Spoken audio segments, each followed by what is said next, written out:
Coming up on LiveWire, we've got a great show for you today. We're going to talk to two theater directors, Adrian Scher from Black Point Theater and Megan Cooper from California Stage. Both of these people have new plays, really interesting dramas that are opening this weekend, and they're going to play for a whole month. So stay tuned for LiveWire right after this.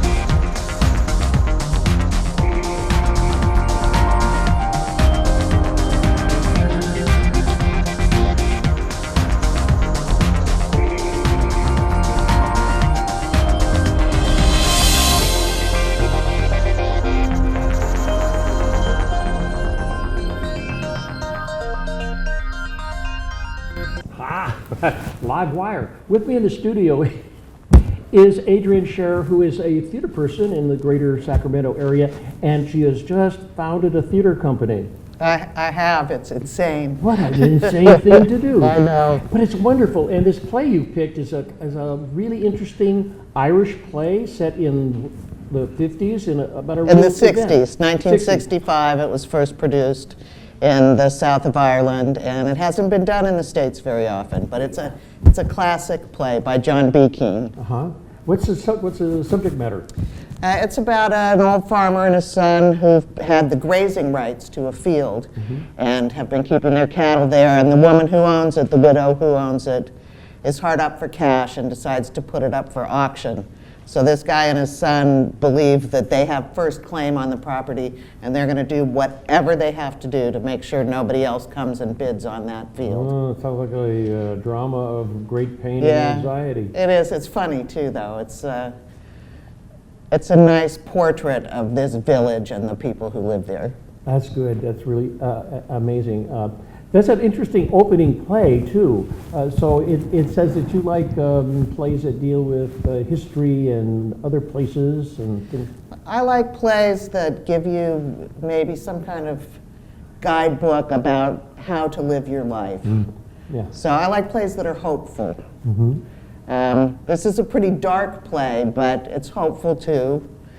And, it's a more classic old school play. I'm an old school person. That's good. So when is it happening and where? It opens this Friday, January 24th at California Stage in the big space, and it runs through February 16th, and all of our postcards went out without Thursdays on it. But we do have Thursday shows. Oh, we Thursday play shows. Thursday, Okay. Friday, Saturday at 8, and Sunday at 2. So, okay, and how can I get a ticket? Black Point Theater has a website, blackpointtheater.org, that you can go to. Black Point, P-O-I-N-T. Yeah, theater, R-E. Okay. And you can go there, and there are a lot of links to buy tickets, or you can go straight to Brown Paper Tickets and look And the for us. theater's in Midtown Sacramento, It's right? in Midtown. It's at 25th and R, and the entrance to the theater, 2509 R Street, is on the railroad tracks there. Right, yeah. But you can park still there, right? Yeah, you can park there. But not on the railroad tracks. No. Okay, well, that's good. So what's it been like? You're also not only the artistic director of the company, you're also the production director. I'm the everything. You're there, everything. Oh, you did the props too? I did do the props, and it's a huge prop show. I did all the photography. I designed the posters and the postcards, and I got us our nonprofit status, our 501c3. Oh, good. And so I'm producing and directing. Oh, God. Ooh. And apparently building the set, which I didn't expect to do, Oh. but I've spent a lot of time working on that too. That's the biggest lesson so far about producing, is meet and hire more carpenters. Meet and hire. Yeah, that's good. I asked all the people I knew, and the good ones are busy and they just get paid a stipend. They're not making a real wage, so Yeah. it's hard to get people. So right after this, I'm going to cultivate carpenter friends. That's exactly what to do. Yeah. So, and an interesting thing about casting, you cast a play that requires certain kind of, there's the Irish accents. Yeah, we've got the Irish dialect. We have the wonderful Martha Kite is our dialect coach. Oh. And She's a brilliant actor. so She in the play? she's in the play. She's Oh, playing the widow that's who where- owns the field.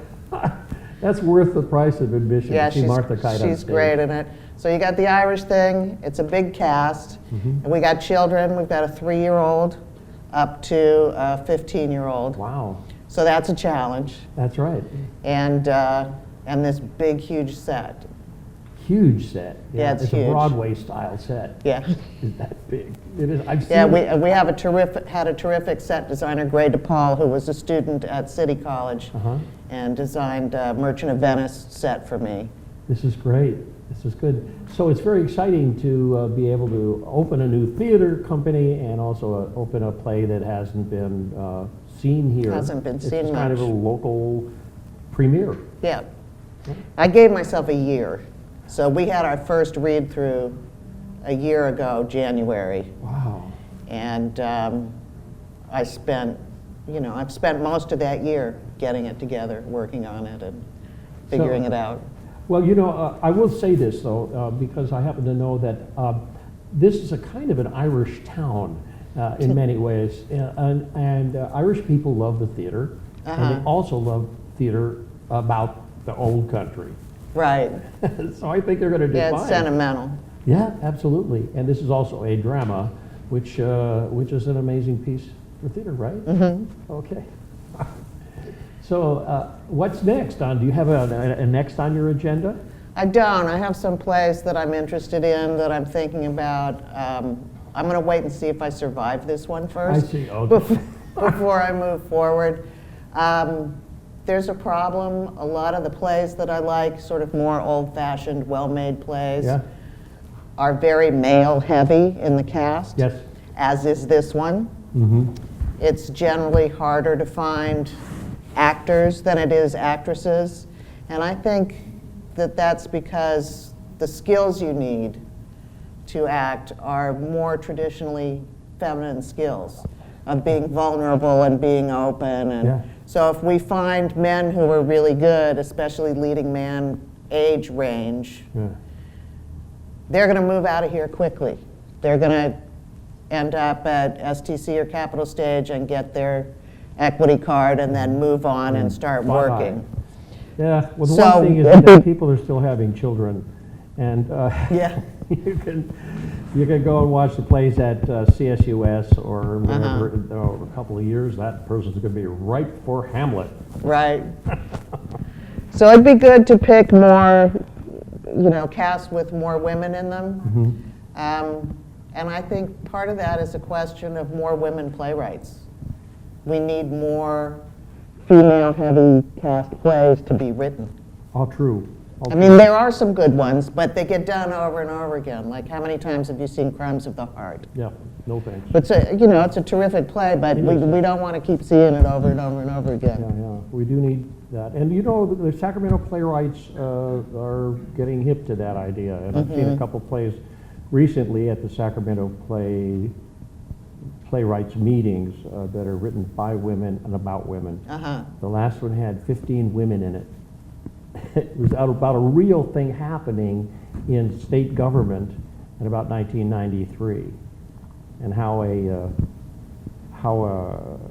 a legislator slipped out of something. It's kind of up to current issues, and it's a fun thing to have seen. With all of these women, they were the lawyers, they were everything in the show.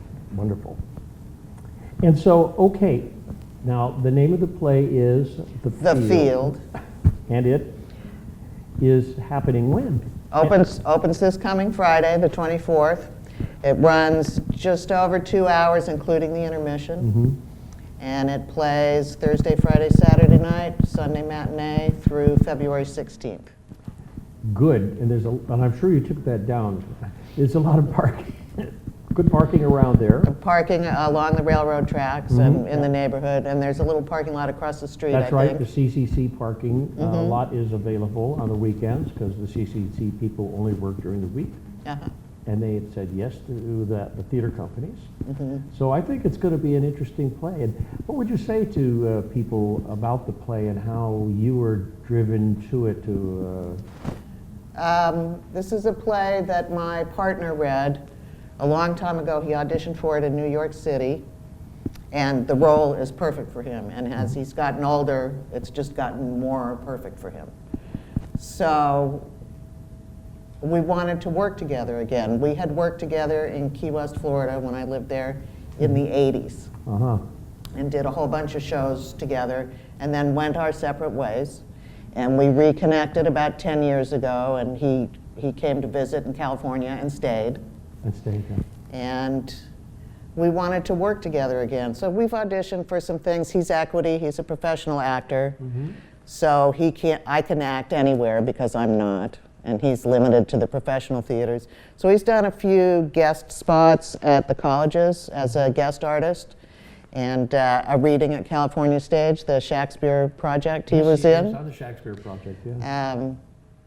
But we weren't finding opportunities to work together again, which we like doing. So we thought, well, we'll just make an opportunity. And I've thought about producing since the show Below closed years ago. That was when I first moved to Sacramento in 1990. That's where I worked almost exclusively for just one simple reason, which is that they published their season in advance, and they gave you a schedule of when their auditions were. So I knew when the auditions were. So I wound up working there. Doug Lawson is in this show. Oh, sorry. He was the very first person I met in Sacramento. He just retired from teaching at City College. A wonderful teacher. Where he had been for something like 20 years. And he's in this play. It's the first time he's acted in 10 years. But when I first moved here, I didn't know anybody. And I went to have new resumes done. And I got them back, and they were 8.5 by 11, which I had never heard of because I didn't work in an office. So I thought, you know, who would do this crazy thing? Resumes are 8 by 10. So I had to go back and have them trimmed, and I'm standing in line behind this big guy that looks like a truck driver, and I look down, and he's holding a theatrical resume. So I tap him on the shoulder, and I say, "Excuse me, are you an actor?" And he says, "Well, yes, I am." "Have you seen me in something?" I said, "Well, I'm new in town. What's going on for actors in Sacramento?" And he said, "You should go to the show Below for theater, and you should talk to Jackie Schultz, who runs a casting agency." So that was it. Those were the two things I did. And then the first time I got cast, Doug played my brother in Strange Snow at the show Below. Wow. So we have a long history with each other, so we're working together again. People should come to see for that very reason. Yeah. All right. Well, thank you for talking to me about this. I think it's important. So it's at the California Stage. California Stage. It's called The Field. The Field, and they can get tickets. They meaning everybody who's watching, and I'm sure. Hey, you're watching? Okay, good. blackpointtheater.org or brown paper tickets. Thank you, Adrian. Thank you. Okay, well, we're going to take a short pause for the cause, and we'll be back after this for some important messages. So stay tuned for LiveWire. We have one more guest today. We're going to talk to Megan Cooper from California Stage about the Dorothea Puente.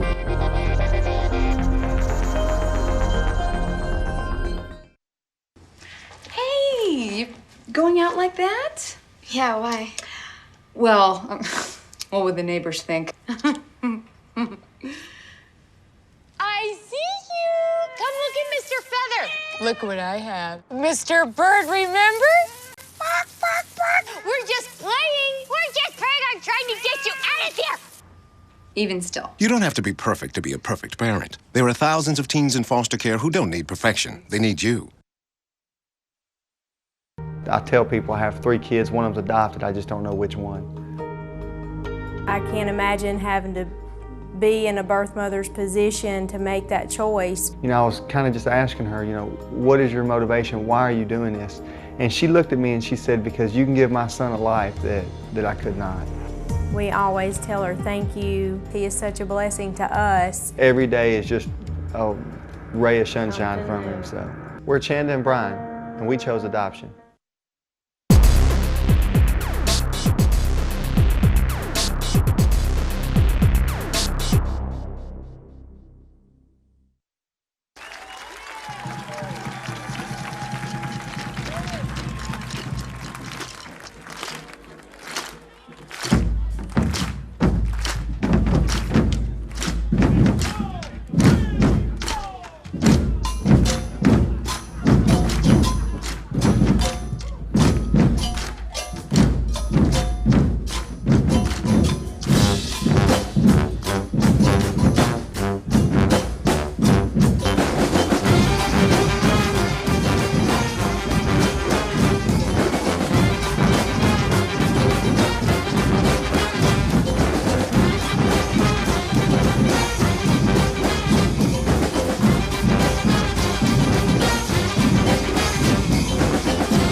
And another thing coming up on LiveWire is this wonderful, it's LiveWire meaning, of course, Sacramento, which is a LiveWire. There's a wonderful show that is put on by Cirque du Soleil, and it's in town, and it's under the big top, and it's supposed to be really wonderful. It's 99% women and 99% women in an orchestra, and it's a really quite a special deal. In fact, we're going to show you a little film about it now, so you can also put this on your list of things to see.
We're back. By the way, don't try those things at home, kids.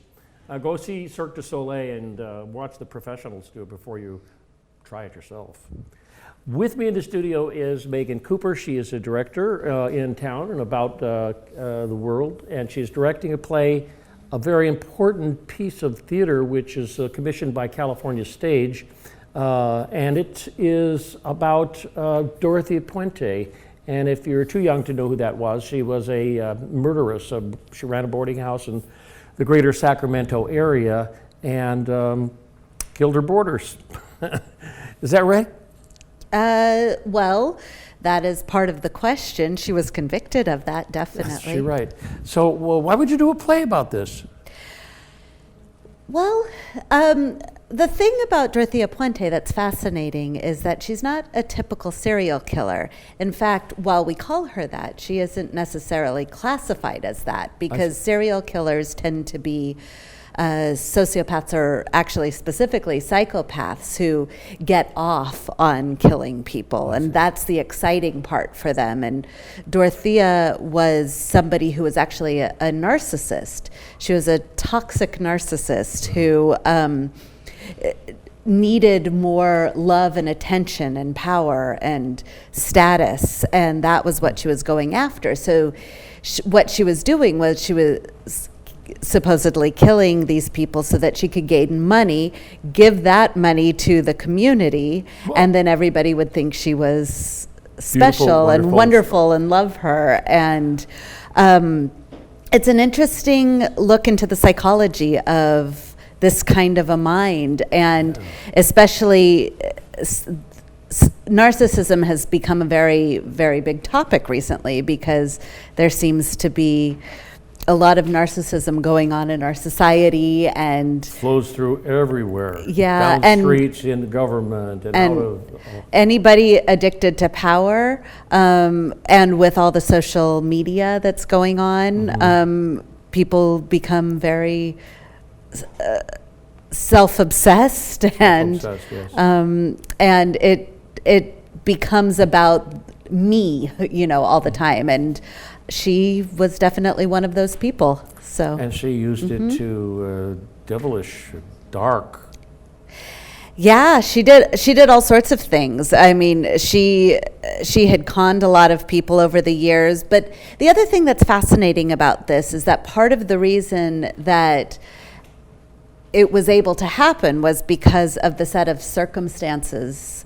It was sort of a perfect storm in the society at the time. A lot of money all of the mental hospitals had closed down, so there were plenty of transients around the downtown area who needed places to be. And a lot of money was taken away from government agencies. It was pre-internet.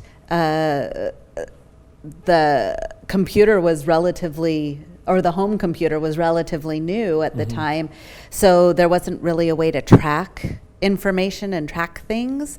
And so everything fell through the system. And also, you know, you look at the history of feminism, and at the time, that people are just really starting to listen to women. I mean, women are finally getting to the point where they can call and get their voice heard.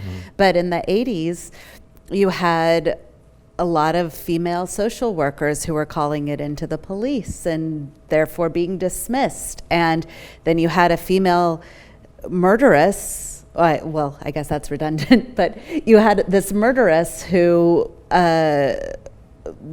nobody believed would be able to do that because it was a woman. She And looked like a little kindly little grandma. kindly little old lady who didn't get the death penalty because the jurors didn't want to give the death penalty to somebody who looked like their grandmother. Right? Wow. So when is this happening? It opens this Friday, the 24th, at California Stage on 25th and R, and it runs through February 23rd.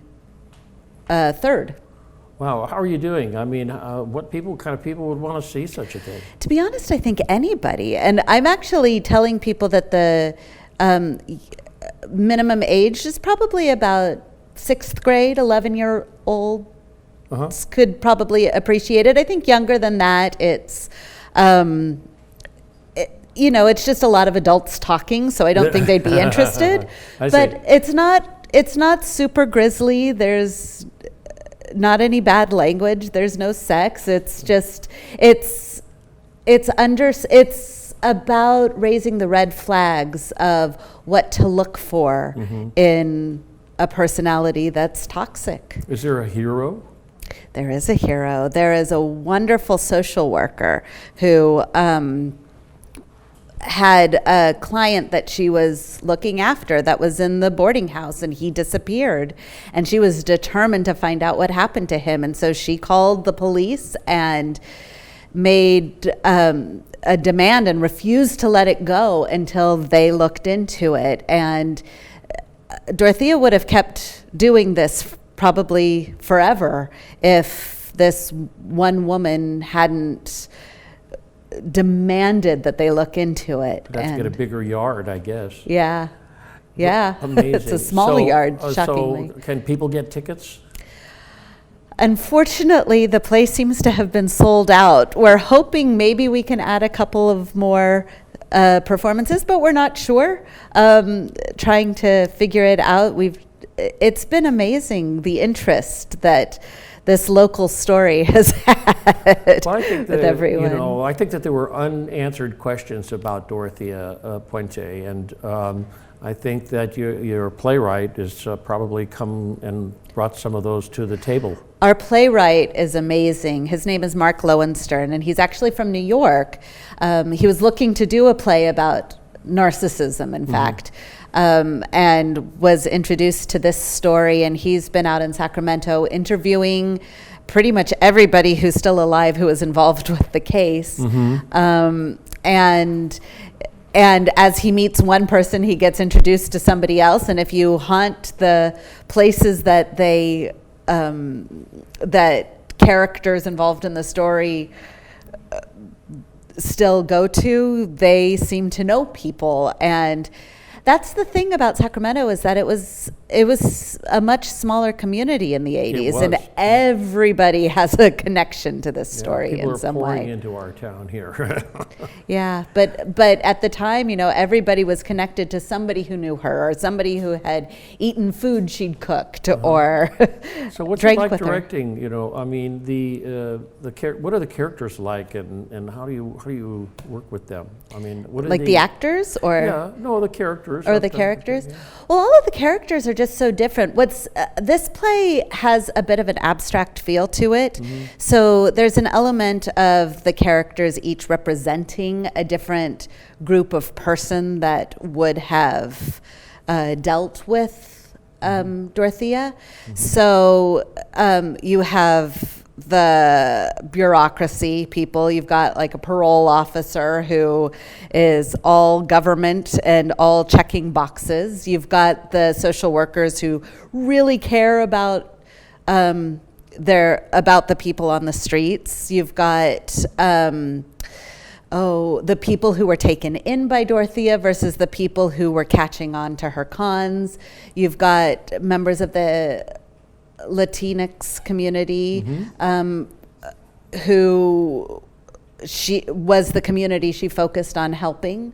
And some of them still believe she's innocent because she was such a wonderful woman who saved so many people in the community. But she did it by killing other people. Wow.